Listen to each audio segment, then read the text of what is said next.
Hey guys, thanks for watching and welcome back to Lovin' It on Phuket. In this video, we're going to take a look at the Rio Star Ferris Wheel attraction in the Carioca port zone of Rio de Janeiro.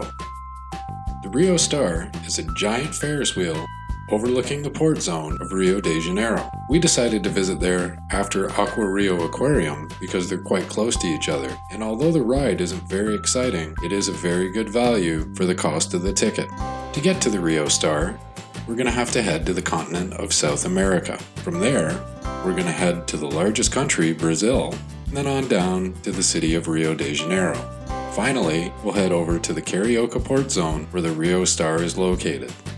Now before I start talking about the actual Rio Star attraction itself, I would like to point out that the staff there is very helpful and they speak English extremely well.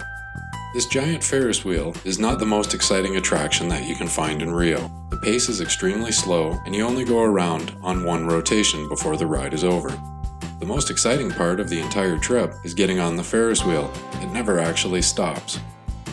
Now there's a couple things you might want to consider before getting on this attraction. The first one, if there's rain, there's going to be a lot of condensation on the outside of the Ferris wheel. This is going to deter your visibility. The second would be fog. Much like rain, you're going to end up with condensation. Now the third thing that you're going to want to think about is how hot it is that day. Even though the cabins are air conditioned, they're just glass balls, so there isn't a lot of insulation and you can be roasting out in the heat. Because of that, the best time of day to go would be in the morning when they first open or in the evening just before they close. We went in the middle of the day. By the time we got off the ride, it was quite warm inside the cabin. Now, as I mentioned, the ride doesn't go very fast. It's not very exciting. You really just have to sit there and enjoy the view. Compared to other places in Rio de Janeiro, like Christ the Redeemer or Sugarloaf Mountain, the view isn't really that great. But if you're already in the area, it's well worth purchasing a ticket to just hang out and go around on a rotation. The cabins were kept extremely clean, and each group rode by themselves in one single cabin, so you don't have to worry about riding with strangers. And hand sanitizer was provided both before and after we got on the Ferris wheel. When you exit the ride, there's a cafe where you can buy snacks and drinks, as well as a small shop for buying souvenirs.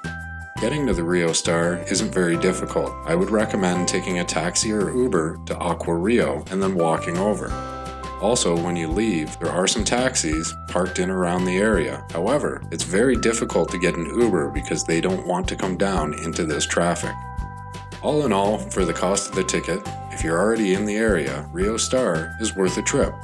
I wouldn't head down there just for that, but there are definitely other things in the area that are worth visiting. Why not end the day with a nice relaxing ride on a Ferris wheel overlooking the Carioca port zone? Thanks for watching Lovin' It on Phuket. Don't forget to like, subscribe, and enable notifications so you'll know when the next video is posted. In the meantime, check out some of these other great videos from Phuket, Thailand, Southeast Asia, and beyond. Happy traveling!